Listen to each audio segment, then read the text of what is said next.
اور میم یہ وزیر دفاع اور بعد ازاں وزیر اعظم بھی ان کو منتخب کیا گیا. پھر 1882 میں انگریزوں نے مصر پر قبضہ کر لیا اور انہوں نے مزاحمت کرنے والے لوگوں کو گرفتار کر لیا اور انہی میں بارودی بھی تھا. انہوں نے اس سے مال و دولت اور مناصب چھیننے کے بعد جلا وطن کر دیا. چنانچہ اس نے اپنے اندرونی دکھوں کا اظہار ایسے قصائد کے ذریعے شروع کیا جو وطن کی محبت اور سائت نجات کی آرزو سے بھرے ہوئے ہیں. یہاں تک 1900 میں اسے معافی دی گئی اور اس نے 4 سال اپنے وطن گزارے. پھر 1904 میں اس کی وفات ہو گئی. اور جو بارودی ہیں وہ سیف القلم کا شہنشاہ اور جدید دور میں شاعری بیداری ترقی کا دائی تھا. چنانچہ وہ معاصر شاعری میں مدرسہ محافظین کا زعیم و قائد ہے. یہ وہ مکتب فکر ہے جو مدرسہ احیاء کے نام سے پہچانا جاتا ہے کیونکہ یہ قدیم عرصے کو موضوعات و معنی میں تجدید کے ساتھ زندہ کرنے کا کام کرتا ہے. اور انہوں نے مندرجہ ذیل اشعار اس قصیدے سے لیے گئے ہیں جسے شاعر نے جزیرہ سرندیب کی طرف جلا وطنی سے اپنی واپسی کے بعد نظم کیا تھا. اور میم پہلے جو ان کا شعر ہے وہ ہے دہر البحر کا لا ينفك ذا قدر انما صفوه بین الورا لماع. اور زمانہ سمندر کی طرح ہے، مسلسل گدلاہٹ والا رہتا ہے اور بے شک اس کا صاف ہونا مخلوق میں عارضی رنگ و چمک ہے. اور اس شعر میں شاعر کہتا ہے کہ زمانے کا بنیادی و اصلی رنگ تو گٹلاہٹ والا رہتا ہے اور صفائی عارضی رنگ ہے جو کبھی اس پر طاری ہو جاتا ہے جیسے اندھیرے میں ایک چمک اچانک ایک لمحے کے لیے نمودار ہو پھر غائب ہو جائے.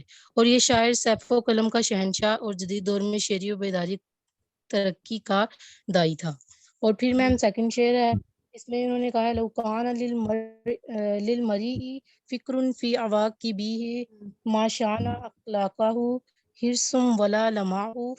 اس میں یہ شاعر کہہ رہے ہیں کہ اگر آدمی کو اپنے انجام کی فکر ہوتی تو کوئی حرص اور لالچ اس کے اخلاق کو عیبدار نہ کرتا. یس میم. ہرس کہتے ہیں اس کو، ہرس نہیں بیٹے، ہرس. جی میم. اس شعر میں شاعر کہہ رہا کہ اگر آدمی کو اپنے اخلاق کے انجام کی فکر ہوتی تو کسی قسم کی لالچ اور حرص اس کے اخلاق کو کبھی بھی عیبدار نہ کرتی. یعنی اگر وہ لالچ اور حرص نہ کرتا تو اس کے اخلاق بھی پاک ہوتے اور وہ اس کے اخلاق عیبدار نہ ہوتے.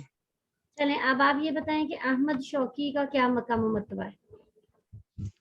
میم احمد شوقی وہ جدید دور کے شعراء کا امیر ہے. وہ قاہرہ میں 1870 میں ایک مالدار گھرانے میں پیدا ہوا. اس نے قانون اور ادب کی تعلیم فرانس میں مکمل کی اور جب پہلی جنگ عظیم واقعہ ہوئی انگریزوں نے اسے اسپین کی طرف جلا وطن کر دیا اور قاہرہ واپس لوٹا تو ادبیات میں مشغول ہو گیا اور اپنی قوم کا تقرب حاصل کر لیا اور اس کا شاعری میں کمال ظاہر ہوا. تو 1927 شعراء کے امام کے طور پر اس کی بیعت کی گئی. احمد شوقی نے اپنی شاعری میں سیاسی، معاشرتی، تاریخی اور دینی موضوعات کو اپنایا. اس نے کئی ڈرامے بھی منظوم کیے جن کی وجہ سے وہ ادب عربی میں شاعری کی اس صنف کا علمبردار بن گیا. اس کی وفات یہ جو صنف ہے شاعری کی، تمثیلی شاعری جس کو کہا جاتا ہے، اس میں اس نے بہت کام کیا. اس نے ڈراموں کو منظوم کیا تھا. اچھا، احمد Yes, شوقی ma'am. نے آپ جو اشعار کہے ہیں وہ ہے مولانا محمد علی جوہر کی مرثیہ نگاری میں، ایسے ہی ہے یس جی؟ میم. تو جی اس میں میم. وہ شاعر جو کہتا ہے کہ دفن کا فتویٰ دیا ایک مفتی نے، یہ اس کے بارے میں کیا بات ہے؟ میم کیا؟ شاعر کہتا ہے نا کہ ان کے دفن کا فتویٰ دیا ایک مفتی نے جس میں اللہ تعالیٰ کا ارادہ بھی تھا. جی میم. یہ آپ کس شعر کی بات لاسٹ میم شعر بتا دینا پھر میں لاسٹ. شعروں میں سے ہی ہے، دوسرے پیج پہ ہے. یس میم لاسٹ جلدی والے کیجیے، شعر کی ابھی ایک بات کر رہے ہیں اسٹوڈنٹ آپ. اور باقی. ہاں جی، عدنان عارف ابھی باقی ہے، جلدی کیجیے. جی میم وہ اس شعر میں کہہ رہے ہیں کہ قد اشتل تنصرو وتمنعوا اهله اونا فكيف تكون من غرابائی. تو نے ساری زندگی اس شہر کی مدد کرتے ہوئے اور اس کے باشندوں کو اناج دیتے ہوئے گزاری، تو اب تو اس شہر میں اجنبی کیوں کر ہوگا. اس شعر میں شاعر کہتے ہیں کہ تو نے ساری زندگی اس شہر یعنی وہ بیت المقدس کی بات کر رہے ہیں کہ ہاں جی، بیت المقدس کی فلسطین. مدد کرتے ہوئے تم نے گزاری ہے اور اس کے رہنے والے یعنی جو باشندے ہیں ان کی مدد اور اناج دیتے ہوئے گزاری، تو اب تم اس شہر یعنی بیت المقدس میں اجنبی تو نہیں ہو.